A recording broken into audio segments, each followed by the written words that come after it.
सरकार तो करे दोनों सदनों में बहुमत है, बिल तो पास होके रहेगा। ये मैं आपको क्या बता रहा हूँ, ये सरकार मशीनों की सरकार है, जनता की सरकार नहीं है। 5 मिनट आप, मैं क्या बोल रहा हूँ आपको, 5 मिनट रुक जाओ। 5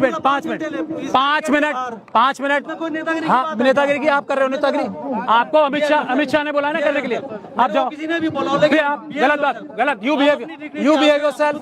आई am talking to the press, wait for 5 minutes, just wait for 5 minute. No please. हाँ, ये देख लो आप, ये जो कह रहे हैं यही हरकत है जो making issue out of nothing. You are making an issue. साहब को निवेदन कर रहा हूं, मैं भी तो कह रहा हूँ आपसे, 4 कदम दूर है ना। मैं भी 4 कदम, चले गए। हाँ सब चले गए। मैं अम्बेडकरवादी हूँ, मैं अम्बेडकरवादी हूँ, मैं अम्बेडकरवादी हूँ।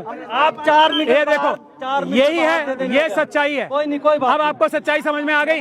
यही सच्चाई है, सिर्फ महमूद प्राचा को रोकने की कार्रवाई है इनकी। आप आराम से करिए। 1 मिनट, फिर बदतमीजी करते रहिए। बदतमीजी नहीं, बदतमीजी नहीं। आप बाहर चलिए भाई। आप माइक हटाओ, माइक हटाओ यहाँ से।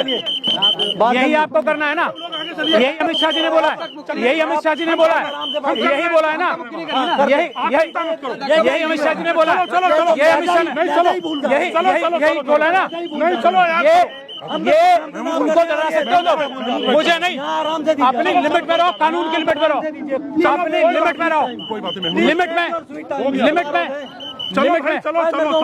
लिमिट में उंगली दिखा रहा हूँ, लिमिट में, लिमिट में, अपनी लिमिट में रहो। आप पुलिस इंस्पेक्टर हो, अपनी लिमिट में रहो। आपकी लिमिट ये है। मेरी लिमिट पता है मुझे, तुम अपनी लिमिट में रहो। कानून पता है, कानून पता है। चलो ये किसी और को मत समझना। चलो यार, चलो किसी और को नहीं समझना है तुम। मैं बता रहा हूँ, किसी और को मत समझना। चलो भाई, ये कोई और नहीं है। चलो अपना काम करो, जाके काम ड्यूटी करो कानून के हिसाब से। ये बदतमीजी मत करो। चलो भाई, चलो आप लोग चलो। मुझे बताएंगे आपको वहाँ से हटाया गया। देखिए, डर सिर्फ अम्बेडकरवादियों का है, किसी को डर नहीं है। अब सिर्फ मैं क्या बात करता हूँ कि बुद्धिस्ट समाज को, क्रिश्चियन समाज को और हर एक समाज को मिलकर लड़ाई लड़नी है, क्योंकि ये हर एक समाज के ऊपर हमला है। इसी बात से आरएसएस और बीजेपी को तकलीफ है। और किस चल रही है क्या? दिल्ली में नहीं, पूरे देश में मोदी सरकार जो है ये मशीनों की सरकार है। ये जनता के वोटों की सरकार है ही नहीं। बुनियादी बात यह है, जब तक आप लोग ये नहीं समझोगे, जनता की बात क्यों नहीं सुनना चाहते? क्योंकि ये जनता के वोटों से नहीं जीतते, ये बेईमानी के वोटों से, मशीनों द्वारा चुराए गए वोटों से जीतते। इसलिए किससे नहीं डरते? ना ये शेड्यूल कास्ट कम्युनिटी से डरते, ना शेड्यूल ट्राइब से डरते, ना ओबीसी से डरते, ना ये मुस्लिम सिख क्रिश्चियन बहुत से डरते। किसी से नहीं डरते हैं ये, ना गरीब से, ना किसान से, किसी से क्यों नहीं डरते हैं? क्योंकि ये मशीनों की सरकार है। आप इनको वोट देके हटा नहीं सकते। लेकिन मैं आज इसलिए आया हूं कि ये एक अच्छी शुरुआत है और इसमें सबको एक साथ रहना है। अमित शाह जी को देखा, सब कर रहे, कुछ नहीं है। अमित शाह जी को तकलीफ किससे है? मुझसे। क्यों? क्योंकि मैं इनका तोड़ जानता हूं। मैं जानता हूं कि ये मशीनों की सरकार है। मैं अच्छे से जानता हूं कि मैंने 16 पॉइंट का वक्फ एक्ट दिया है। वक्फ एक्ट वही लागू होगा। ये अम्बेडकरवादी का कॉल है, ये एक सच्चे मुसलमान का कॉल है। और यही 16 पॉइंट जिसमें उम्र कैद की सजाए वक्फ की प्रॉपर्टी चुराने के लिए, जिसमें सारी प्रोसीडिंग, एक मिनट सुन लो, वीडियोग्राफी होगी वक्फ की सारी, जिसमें जितने किसी ने वक्फ की प्रॉपर्टी चुरा रखी है, कोई भी हो, चाहे मैं खुद क्यों ना हूं, वो सब जेल जाएंगे, उम्र कैद होगी। यही है, इसी चीज को इम्प्लीमेंट होगा। आज नहीं तो कल होगा ही। हम इससे डरने वाले नहीं हैं। हम जल्दी प्रेस कॉन्फ्रेंस करके ये जो कार्रवाई हो रही है उसमें अपनी कार्रवाई भी बताएंगे। आप वक्फ एक्ट पे बात कर रहे थे, लेकिन आपको बात नहीं करने दिया गया। आपको कह रहे मैं, देखिए, मैं वक्फ एक्ट पे सिर्फ बात करूं, अभी मुझे बुलाएंगे, वेलकम करेंगे और मेरे सर पे फूलमाला भी बनाएंगे। ये अमित शाह जी का काम है। मगर मैं क्या कह रहा हूं, बुद्ध विहार में भी वही हो रहा है, वही क्रिश्चियंस के चर्च पे हो रहा है, वही सिखों के गुरुद्वारे पे हो रहा है, वही शेड्यूल ट्राइब्स की सारी जल जंगल जमीन के लिए हो रहा है, वही शेड्यूल कास्ट के लिए उनकी सारी जमीनें। आज भी तुगलकाबाद की एक केस लगी हुई है हाईकोर्ट में, वो भी मैं करके आ रहा हूं अभी। जो तुगलकाबाद में बाबा साहब डॉक्टर भीमराव अम्बेडकर की मूर्ति हटाई गई है, सब एक साथ है। देश की 90% जनता और ओबीसी के लोग तो अब साथ आ रहे हैं ना। जाट समाज कह रहा है हम बुद्धिस्ट है, आप देख रहे हैं ना। अब जब ये 90% जनता एक साथ है, तो 90% को जो एक करने की बात करेगा, वही अमित शाह साहब का सबसे बड़ा दुश्मन है। जो अम्बेडकरवाद की बात करेगा, जो अम्बेडकर समाज की बात करेगा, जो अम्बेडकर साहब का नाम लेगा, वही अमित शाह साहब का सबसे बड़ा दुश्मन है। ये आपको आज बिल्कुल साफ हो गई बात, कि नहीं हो गई? 4 कदम बर्दाश्त नहीं हुए। 4 मिनट मेरे बर्दाश्त नहीं हुआ। सरकार बसीद है, कह रही है कानून लाया जाए ही, क्या करेंगे फिर आप? पहली बात यह है कि पुलिस को यह पता ही नहीं है कि आंदोलन का समय होता क्या है। इसकी भी पिटीशन दिल्ली हाईकोर्ट में डली हुई है, दिल्ली पुलिस कोई जवाब नहीं दे पा रही है। यहाँ रोकने की ताकत पुलिस में नहीं है। हम भी तो करते हैं प्रोटेस्ट, हम कोई परमिशन नहीं लेते क्योंकि हमें कानून पता है। पुलिस के पास परमिशन देने की ताकत ही नहीं है। ये पब्लिक स्पेस और पुलिस को नहीं, हमारा ही है, ये हमारा ही है, लेकिन परमिशन लेके है ना, मुद्दे पे बात करें। अभी ये भटकने की बात नहीं है, ये इत्तेहाद के लिए मैं आया हूँ। सरकार कह रही है बिल आके रहेगा, तो उसके बाद क्या रास्ता होगा? जब बिल आके रहेगा तो बिल जाके भी रहेगा, ये मेरा कॉल है। कदम बात, बिल जाके रहेगा, ये मेरा कॉल है। कैसे होगा, तरीका क्या होगा फिर उसका? फिर आप वही बात कर रहे हैं, जब जो पब्लिक के वोटों से, जनता के वोटों से जीत के प्रधानमंत्री आएगा, और वो आएगा, ये तो पॉलिटिकल पार्टीज थोड़ा हमारा साथ दे दें और तो वो जल्दी आएगा, मोदी जी हटेंगे। अभी ये कोई नकली बिल पास कर रहे हैं, एक बिल पास कर रहे हैं, अमेरिका को पूरा देश बेचने का बिल पास कर रहे हैं, ये किसानों की जमीन लेने का बिल पास कर रहे हैं। इनका कोई बिल चलने वाला नहीं है। हौसला रखे सबका इंसाफ होगा। ये जो मशीनों द्वारा चुनी गई सरकार है, इसको हटाना है, और पब्लिक के वोटों द्वारा जो सरकार आएगी वो सबका हक उसके हिसाब से इंसाफ और संविधान के हिसाब से करेगी। इतनी सी बात है, डरने की कोई जरूरत नहीं। नीतीश कुमार आएंगे, आपको सरकार की क्या मंशा दिख रही है? अडानी जी को सारी वक्फ की जमीन है, जैसे रेलवे की दे दी, जैसे डिफेंस की इतनी सारी जगह दे दी, जैसे एयरपोर्ट दे दिए, जैसे पोर्ट्स दे दिए।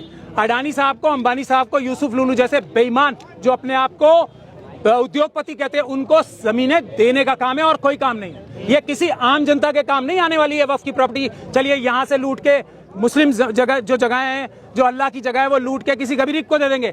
जानी सारी अंबानी के पेट में, अडानी के पेट में, यूसुफ लुलू के पेट में, और कोई वजह नहीं है। ये बात बिल्कुल साफ रखे अपने जहन में। राजा साहब, एक सवाल की कहा जा रहा है कि शाहीन बाग फिर से बनेगा, लेकिन सरकार में बैठे लोग कह रहे हैं जलियांवाला बाग भी याद रखना चाहिए फिर। अरे मैं भी तो बता रहा हूँ, जलियांवाला बाग वाले जीते थे, ये सरकार को बताना चाहते हैं। अभी तो दो जो अप्रैल थी 2018 भूल गए? हम नहीं भूले, हमें याद है, हमें भीमा कोरेगांव याद है। और बताओ क्या याद कर रहा है तुम्हें? शाहीन बाग भी है, किसान आंदोलन भी है, सब आंदोलन याद है हमें। और सब सरकार है ही नहीं ना। हम तो सरकार चाहते हैं, सरकार आ जाए जो पब्लिक के वोटों से आए।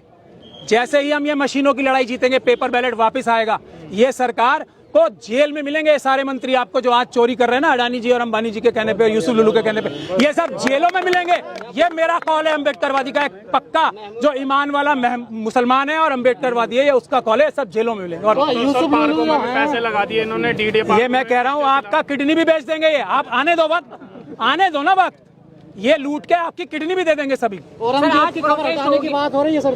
देखिए, जब तक औरंगजेब साहब जिंदा थे, किसी की साहब बड़े आदमी के लिए बोला जाता है, इसलिए सच में वो बड़े आदमी थे, इसलिए बोल रहा हूँ। किसी की हैसियत और औकात नहीं थी जब तक औरंगजेब साहब जिंदा थे, उनके साथ या उनकी कब्र के साथ या उनके किसी चीज पे कुछ भी उंगली भी लगा दे। अब जब मर गया कोई, तो मरे हुए के ऊपर शेर तो बहुत सारे लोग बनते हैं, ये भी बन जाएंगे, क्या हो गया? तो क्या मैं खुद औरंगजेब का सबसे बड़ा मुखालिफ मैं हूँ। सुनिए आप ध्यान से, क्योंकि उन्होंने, उनकी कलम में इतनी ताकत थी, एक झटके में छुआछूत खत्म कर सकते थे, उन्होंने नहीं की, इसलिए मैं उनका सबसे बड़ा दुश्मन हूं। लेकिन फिर भी ये कह रहा हूं, वो बड़े आदमी थे, बहादुर थे। उन्होंने भारत को इस शेप में लाने के लिए, दुनिया की सबसे बड़ी इकोनॉमी बनाने के लिए, जब तक वो थे ना, और उनके वंशज भी थे, भारत दुनिया की सबसे बड़ी इकोनॉमी थी। 24% देश की नहीं, दुनिया की जो संपदा थी वो भारत में थी, और वो भारत से बाहर लेके नहीं गए थे। यहीं पे उनकी संपदा, जो आज हम सब भी जो हम इस्तेमाल कर रहे हैं, ये है औरंगजेब साहब का कंट्रीब्यूशन, मुगलों का कंट्रीब्यूशन। वक्त की बात करें तो क्या नीतीश बाबू, चंद्रबाबू नायडू आएंगे आप लोगों के साथ? उम्मीद है? नहीं, उनके ऊपर बहुत बड़ा दबाव है, ईडी का, सीबीआई का, इनकम टैक्स का बहुत बड़ा दबाव है। दिल से तो वो हमारे साथ है, दिल से बहुत सारे लोग हमारे साथ हैं, लेकिन अगर जन आंदोलन बड़ा होगा तो वो खुल के भी आएंगे। अभी जन आंदोलन छोटा है, इसलिए वो लोग ईडी और सीबीआई के डर में है, ऐसा मुझे लगता है। क्या उनके हर चीज में प्रभाव पड़ेगा, लेकिन सबसे बड़ा प्रभाव पेपर बैलेट से चुनाव ना होने का है। मैं फिर आपको बता रहा हूँ, पब्लिक वोट नहीं दे रही है, कोई वोट नहीं दे रहा मोदी जी को और अमित शाह जी। कैसे जीतते हैं? मशीनों से।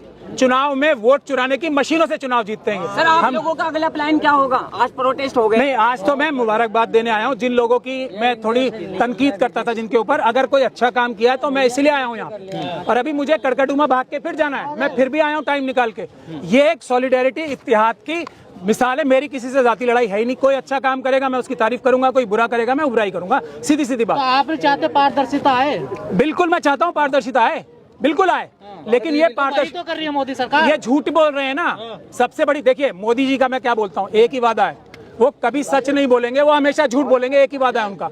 अगर मोदी जी कुछ भी बोल रहे हैं तो उसका उल्टा करेंगे, यही तो बात है। अगर पारदर्शिता कह रहे हैं तो पारदर्शिता नहीं है, बताए किस सेक्शन में पारदर्शिता है? सब में। इसमें सजा कम कर रहे हैं, हम कह रहे हैं उम्र कैद करो वक्फ की जमीन चुराने वाले की, और ये कह रहे हैं कि हम और कम करते हैं सजा, जो 3 साल की 2 साल की थी उसे भी कम कर रहे हैं। चोरी होती है क्या जमीन? बिल्कुल होती है, इसमें कोई शक नहीं है। चोरी करने वाला जमीनों को हर व्यक्ति जो भी बेईमान है, अब देखिए मुसलमान भी बेईमान हो सकता है, पर्सनल लॉ बोर्ड चोरी कर रहा है जमीन। बहुत सारे लोग उसके, ये देखिए ये तो इन्वेस्टिगेशन का विषय, आज मैं उस पर टिप्पणी नहीं करना चाहता। इन्वेस्टिगेशन होगी, जो करेगा वो पाएगा, क्योंकि ये इस दुनिया में ही फैसला नहीं होना इसका, इसके बाद भी एक दुनिया है, वहां भी फैसला होना है। तो यही तो कह रही है सरकार, जो चोर हैं वो पकड़े जाएंगे। उसकी सजा कम करें या बढ़ाएं? सरकार करे उम्र कैद, मैं उसका सपोर्ट करता हूं। सरकार को सब पता है उन्हें कि जो डीसी होता है उसके हाथ में नहीं देना चाहिए, लेकिन ज्यादातर लोगों को वक्फ का जो अभी का कानून है ना, क्योंकि इसमें हमने बनाने में भी बहुत बड़ी रोल अदा किया था, जो आज का कानून है, अब ज्यादातर लोगों को पता ही नहीं है। जो आज का कानून है ना, इस प्रॉपर्टी थी जिनका जिक्र आप भी करते, सरकार कह रही है वो सरकार की प्रॉपर्टी है। मैं 123 का कभी जिक्र नहीं करता, 123 तो 123 है, 1023 से ज्यादा प्रॉपर्टीज है दिल्ली में 1023 से ज्यादा प्रॉपर्टीज होंगी कम से कम। 123 तो वो हैं जो नजर आ रही हैं, जिसके ऊपर झूठा हमला किया जा रहा है। इसके अलावा हजारों प्रॉपर्टीज और हैं, अभी असलियत तो सामने आई नहीं है ना। अभी तो एक झूठ थोप के हमके ऊपर, हमारे ऊपर, और उसको ही उसी में दबा दिया जाता है। 123 प्रॉपर्टी नहीं है, हजारों प्रॉपर्टीज ऐसी हैं जो अभी वक्फ की हैं दिल्ली में, 1/3 दिल्ली वक्फ की है। और वक्फ क्या होता है? जो मुसलमानों ने अपना पेट काट के अल्लाह की राह में दिया, तो किसी की प्रॉपर्टी नहीं है वो, सरकार का कोई लेना देना ही नहीं है। सरकार तो एक चौकीदार नहीं, एक नौकर है। वक्फ बोर्ड नौकर होता है, मुतवल्ली होता है। आंदोलन को कैसे देख रहे हैं आज? इसका कोई असर? आज शुरुआत है, देखो आप फर्क पड़ेगा, देखो आप बिल्कुल पड़ेगा, शुरुआत है ये, और इससे पड़ेगा कि ये शुरुआत है। इसके बाद क्या होना है, जो दूसरी कम्युनिटीज मिल के करने वाली है, वो भी सरकार को पता नहीं है, हम जल्दी ऐलान करने वाले हैं।